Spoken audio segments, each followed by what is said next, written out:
네, 정치권 소식 짚어보는 아침의 맞수 시간입니다. 강성필 더불어민주당 부대변인, 송영훈 전 국민의힘 대변인 나오셨습니다. 안녕하세요. 안녕하세요. 노만석 검찰총장 대행 항소 포기 5일 만에 사의를 표명을 했습니다.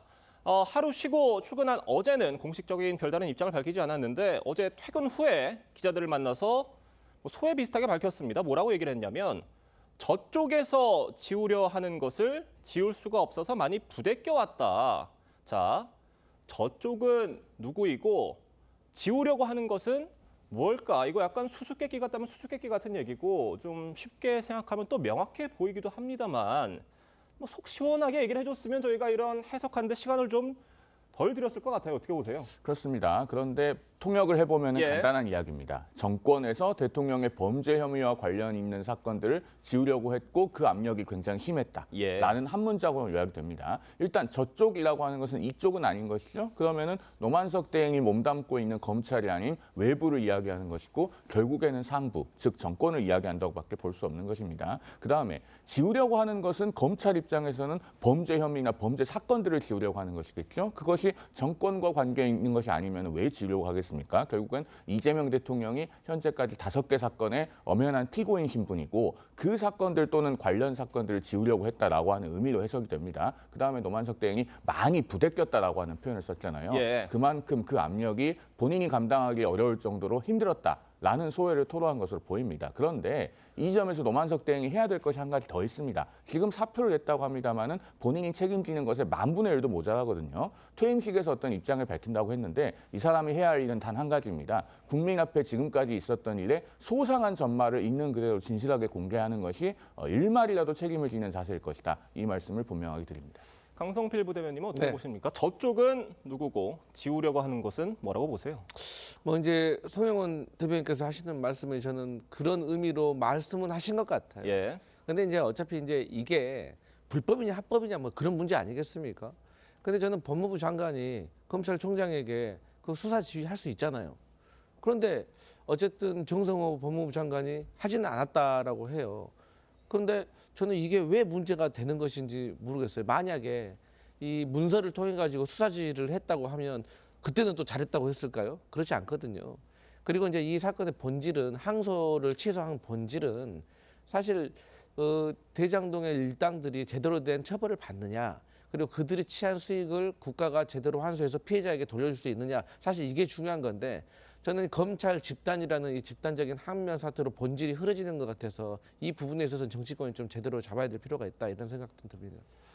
그러니까 문제의 본질은 정성호 법무장관이 수사 지휘를 하지 않았다고 지금 얘기를 하고 있는데 지금 야당에서는 수사 지휘를 했다고 보는 것이고 그런데 그게 서면으로 이루어지지 않았다. 그 점이 위법하다라고 지적을 하고 있는 것이잖아요. 그러니까 그 과정이 과연 어떻게 됐는지에 대해서는 노만석 검찰총장 대행 말을 조금 아끼고 있지만 조금씩 드러나고 있는 상황인 것 같습니다. 지금 그 배경에 대해서 퇴임식 때 자세한 입장을 밝히겠다. 라고 얘기를 했는데 어느 정도의 해명이 나올 것으로 보세요? 모르겠습니다. 이제 저는 이 노만석 그 총장 대행이 이제 양쪽에서 공격을 받다 보니까 상당히 이제 억울한 것 같아요. 그래서 뭐 어느 정도 수위로 뭐 어떤 얘기를 할지는 뭐 지켜보면 알 일이지만 사실 이제 그 리더가 확실히 좀 다른 것 같아요. 그러니까 확실히 제대로 된 이 검찰총장의 리더십과 예. 확실히 대행의 리더십은 조금 달라 보이긴 하지만 그때 어떤 또 입장을 내는지는 두고 볼 일이다 이렇게 보여집니다. 법무부 외압 의혹이 진실 공방으로 번지고 있습니다. 어제 정성호 법무장관이 국회에 출석을 했는데 영상으로 보겠습니다. 항소를 알아서 포기하라고 이렇게 법무부 차관에게 지시하셨습니까? 뭐 그런 사실 없습니다. 사실상 지휘권을 행사하셨는데 검찰총장에게만 특정 사건을 서면으로 하게 돼 있는 법과 정면 배치됩니다. 위법한 거 아닙니까? 이게 제가 지휘를 하려고 했다고 하면 서면으로 했을 겁니다. 지휘로 받아들였다고 하면 서면으로 지휘할 걸 요구했을 겁니다. 같은 입장 되풀이한 거죠. 항소하겠다라는 검찰의 보고가 올라왔을 때 신중하게 판단해라라고 자기는 의견을 전달했을 뿐이고 이게 지침이나 명령이 아니라 뭐 일상적으로 하는 얘기, 의사표현이란 얘기였습니다. 어떻게 들으십니까? 근데 이제 저는 이런 생각이 들더라고요. 다시 이제 팩트부터 짚어보면 어쨌든 정성호 장관은 그 노만석 검찰총장 대행에게 직접적으로 뭐 발언을 한 게 없다는 거 아니겠습니까? 그리고 이제 문서로서 정식으로 수사 지휘를 한 적도 없어요. 예. 그렇기 때문에 저는 불법이다 외압이다 이 문제는 사실 뭐가 더 중요하냐면 노만석 그 검찰총장 대행이든지 아니면 중앙지검장이든지 아니면 정말로 항소를 포기할 수밖에 없었던 그 수사팀이라든지 본인들이 항소를 해야 된다는 것이 정당하고 정의로운 일이라고 생각을 했다고 하면 검사 정신, 우리가 검사 징계법에 신분까지 보장해 주잖아요. 그러니까 항소했으면 됐죠. 그리고 사표를 내든지 아니면은 징계를 받으면 징계 취소 소송을 내든지 저는 이런 식이 조금 더 국민 앞에 또 검찰 조직에게 좀 더 당당하지 않을까. 그런데 그렇게 하지도 못하면서 나중에 와서 이러쿵저러쿵 말하는 것이 저는 좀 앞뒤가 맞지 않는다. 이걸 국민들이 어떻게 생각할까 그렇게 생각합니다. 자, 알겠습니다. 자, 그런데요. 정성호 장관이 6년 전에 민주당 법사위원이었습니다. 그 시절엔 법무부 장관의 외압 논란 관련해서 지금과는 다른 입장을 밝혔습니다. 직접 들어보겠습니다.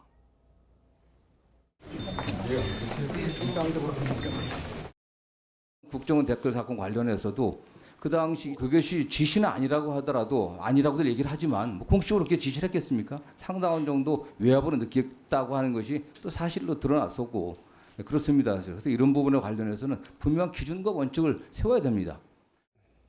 자, 말씀드렸듯이 이게 6년 전입니다. 윤석열 검찰총장 후보자 인사청문회 당시인데 당시에는 윤 후보자에 대한 여야의 시각이 지금과는 많이 달랐죠.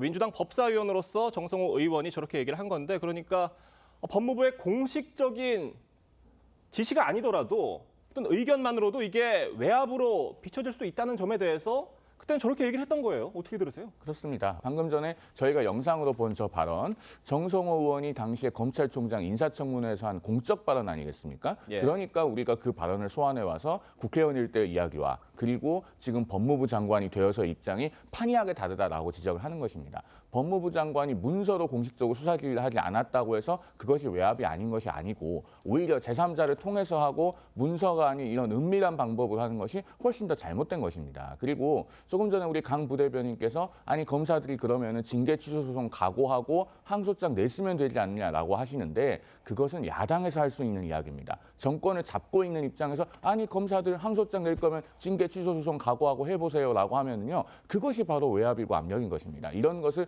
공공연하게 말할 수 있다는 것 자체가 지금 민주당 정권이 얼마나 준사법기관이 검찰을 길들이고 이빨을 뽑고 주저앉히려고 하는가라고 하는 것을 있는 그대로 보여준다고 생각합니다. 강성필 대변인님, 네. 같은 정성호 의원입니다. 당시에는 법사위원이었고 지금은 법무부 장관이라는 차이만 있는 것 같아요. 근데 말이 좀 다른 것 같습니다. 어떻게 들으세요? 그러니까 이제 표면적인 발언으로만 보면 달라졌다라고 생각할 수도 있을 것 같아요. 근데 이제 저는 그때의 상황과 지금의 상황이 좀 다르다고 생각을 하거든요. 그러니까 어떤 상황이 다르냐면 저는 이런 생각을 해요. 아니 그러면 정성호 장관이 차관을 시켜가지고 압력을 넣었다고 우리 가정을 합시다. 예. 아니 그러면 검찰총장 대행이나 되는 사람이 정식 문건으로 수사 지휘를 받은 것도 아닌데 그냥 의견 개진만으로 흔들려 가지고 꼬리를 내립니까? 저는 그게 과연 검찰의 수장으로서 맞습니까? 그래서 거기에 대해서 지적을 하는 거고 결국에는 우리가 내란 사태에서만 보더라도 부당한 지휘에 있어서는 하급 공무원들도 하급 군인들도 자기 나름대로의 어떤 부당한 지휘를 따르지 않는 모습들을 우리가 보여왔거든요.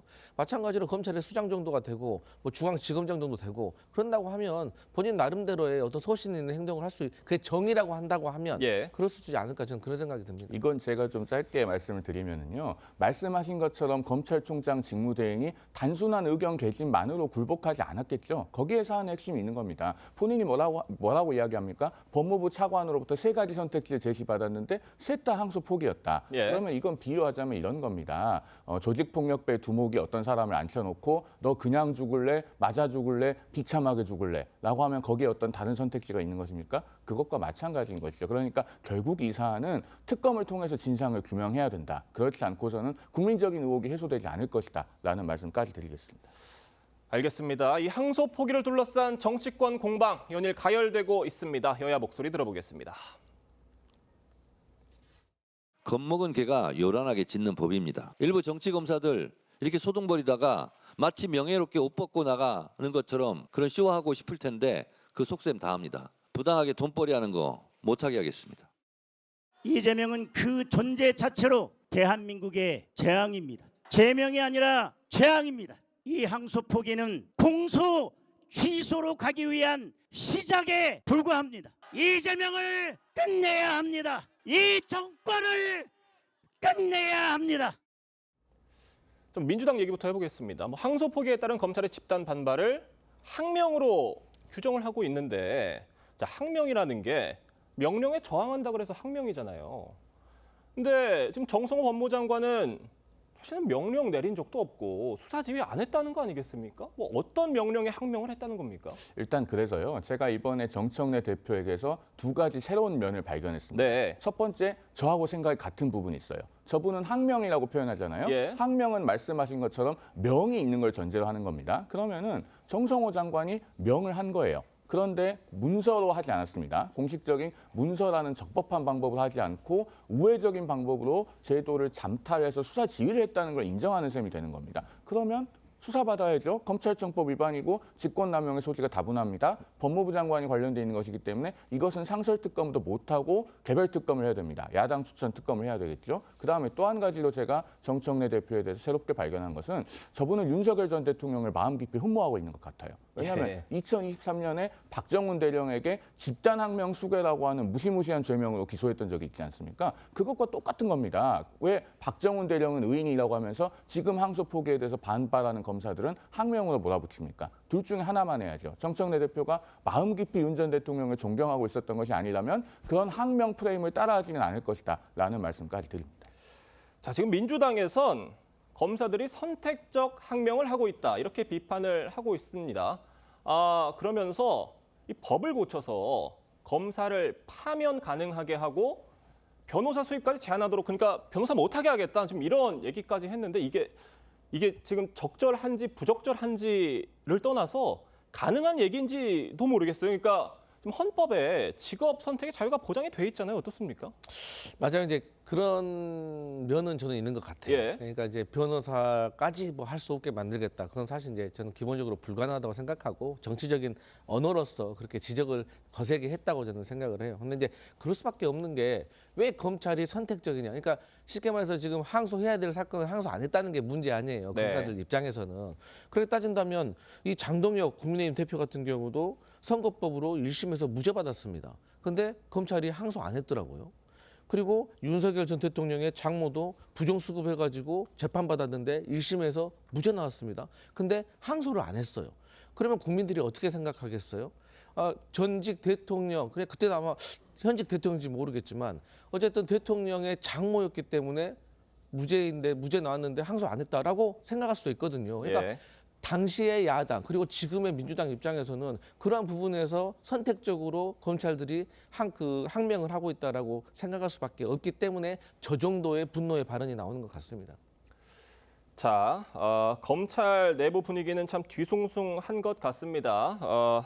노만석 총장 대행 사이로 지금 검찰이 당분간 대행 체제로 운영될 방침인데, 뭐 앞서도 말씀해 주셨지만 지금 뭐 검찰총장인 경우와 또 대행인 경우가 많이 다른 것 같다고 말씀을 해주셨는데 이젠 대대행 체제가 될 전망이에요. 어떻게 보세요? 대행의 대행이면 더더욱 리더십을 발휘하기가 어렵겠죠. 예. 그렇기 때문에 우리가 이 지점에서 짚어봐야 될 것은 지난 7월에 심우정 총장이 사퇴하고 나서 왜 이재명 정부에서 계속 검찰총장을 임명하지 않고 공석으로 놔두냐는 것입니다. 사실은 내년 9월 말이 되면은 검찰청이 폐지되고 뭐 기관 명칭이 바뀌든 기능이 바뀌든 한다고 합니다만은 어쨌든 1년이 넘는 기간을 대행으로 유지한다는 것은 사실 잘못된 겁니다. 검찰총장은 헌법 84조 16호에 그 검찰총장이라고 하는 직위가 명시되어 있기 때문에 헌법기관으로 볼 수 있거든요. 그렇다면 그것을 장기간 임명하지 않고 공백을 방치하는 것 자체가 위헌적이고 또한 의도적이라는 비판을 받아야 하는 것이에요. 예. 그리고 검찰의 기능이 아마 빠른 속도로 형해화될 가능성이 높습니다. 과거에 특별감찰관도 이석수 특별감찰관이 사퇴한 뒤에 문재인 정부가 들어서고 특별감찰관 보가 임기를 다할 때까지 감찰관 보가 직무대행을 했었습니다. 기능이 제대로 유지가 됐습니까? 사실상 실종되다시피 했죠. 앞으로 그런 일들이 더 비일비재하게 일어날 것인데 이 지점에서 제가 한 가지 당부드리고 싶은 것은 개별 검사들의 독립성입니다. 결국에는 이번 항소장도 어쨌든 어떤 검사가 그 밤에 제출했으면 재판 절차에서는 유효합니다. 마찬가지로 앞으로 공소 취소를 하라는 외부의 압력이 있을 때도 이걸 공소 취소해주면 안 됩니다. 또 비슷한 사건에서 항소를 포기하든 항소를 취하든 상고를 포기하든 하라고 해도 검사가 직업적 양심을 지켜야 됩니다. 그렇지 않으면 모두 다 역사의 죄인이 된다라는 말씀을 드립니다. 자, 국민의힘 이재명 대통령을 정조준하면서 공세 수위를 높이고 있습니다. 탄핵을 언급한 데 이어서 독재자, 재앙이란 표현까지 나왔고요. 대통령이라는 호칭은 또 요새 좀 사라진 것 같아요. 어떻게 보세요? 저는 그 윤석열 전 대통령 3년 재임 기간에도 예. 사실 이제 계속 대통령이라는 호칭을 안 붙인 적이 없어요. 저는 지금도 전직 대통령이라는 호칭을 붙입니다. 그렇기 때문에 저는 야당에서 뭐 나름대로의 불만도 있고 불편함도 있고 또 야당으로서 역할을 하는 겁니다. 지적하고 견제하고 그런 것이. 하지만 그래도 보수 정당이 주장하는 것이 뭐 품격 있는 정치 아닙니까? 그런 차원에서는 대통령이라는 호칭 자체까지 뺀다는 것은 국민들이 평가할 거라고 생각합니다. 알겠습니다. 다음 소식 짚어보겠습니다. 내란 특검이 황교안 전 국무총리를 내란 선동 혐의로 체포해 구속영장을 청구했습니다. 영상 보겠습니다.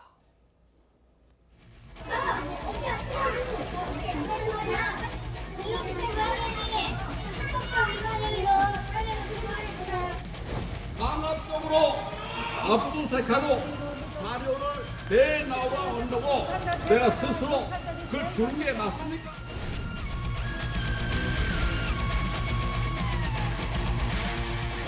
동네에 미친 개가 날뛰면 어떻게 해야 되겠습니까? 막아야 되지 않겠습니까? 저는 지금 미친 개와 싸우고 있습니다. 제가 내란 공범이라고 지금 하고 있습니다. 그런데 내란죄가 있기는 있었습니까? 저는 아무리 봐도 내란 자체가 없었습니다. 네, 뭐 체포 당시 혼란스러운 상황과 황교안 총리의 입장 표명까지 저희가 지금 같이 지켜봤는데 체포가 됐습니다. 어떻게 보십니까? 일단 저는 이제 황교안 전 총리가 사실 지금 어떤 당을 만들어가지고 그 당의 대표로 알고 있거든요. 그런데 우리가 부를 때도 뭐 어디 당의 대표 황교안이라고 얘기 안 하잖아요. 그냥 황교안 전 총리라고 하잖아요.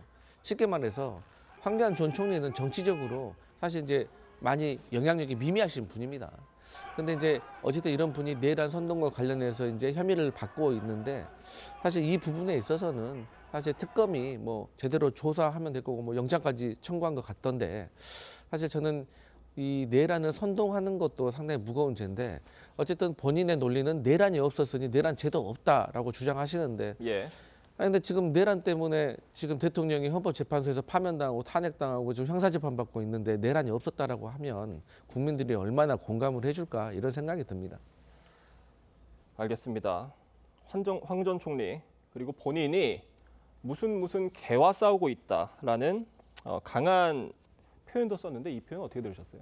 뭐 본인 입장에서는 체포에 대한 반발심을 네. 그렇게 표현한 것 같은데요. 일단 우리가 짚어봐야 될 것은 황교안 전 총리가 올렸던 페이스북 메시지는 수사 대상이 될 수는 있습니다. 왜냐하면은 대법원 판례는요. 비상계엄이 내란의 수단이 된 경우에는 계엄이 종료됨으로써 내란이 종료된다고 합니다. 그리고 종료된 이후의 행위에 대해서는 내란 선전죄가 성립하지 않습니다. 예. 그런데 황교안 전 총리가 올렸던 페이스북 메시지는 12월 4일 0시부터 1시 사이에 대통령의 비상계엄을 방해하는 우원식 네. 국회의장 그리고 한동훈 국민의힘 예. 대표 체포하라. 라는 내용이 포함되어 있었습니다. 그러면 일단 수사 대상이 될 수는 있어요. 다만 내란 선동죄나 내란 선전죄가 성립을 하려면은 그것이 외부의 사람들에게 어떤 결의를 불러일으키게 할 수 있을 정도가 돼야 됩니다. 그러면은 황교안 전 총리가 그 당시에 그 정도로 영향력이 있는 인물이었겠는가? 이제 이게 중요하거든요. 예를 들면은 우리가 잘 모르는 어떤 사람이 페이스북에 저런 내용을 그 당시에 올렸다고 하면 예. 그것은 비난의 대상이 될 수는 있을지언정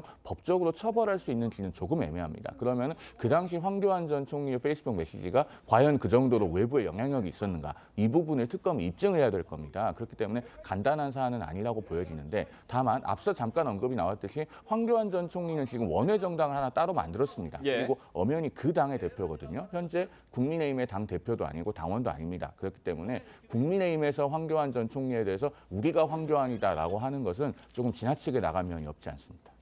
그러니까 말씀해 주신 것처럼 아까 황교안 전 총리가 뭐 당의 대표를 맡고는 있지만 그 영향력이 많이 미미하다라고 말씀을 해주셨잖아요. 그러니까 또 자신의 저런 SNS에 글을 올린 것이 뭐 어떤 결의를 불러일으킬 만한 어떤 그런 영향을 영향이 있다고 보기에는 좀 여러 가지 까다로운 부분이 있다라는 말씀이세요. 어떻게 보세요?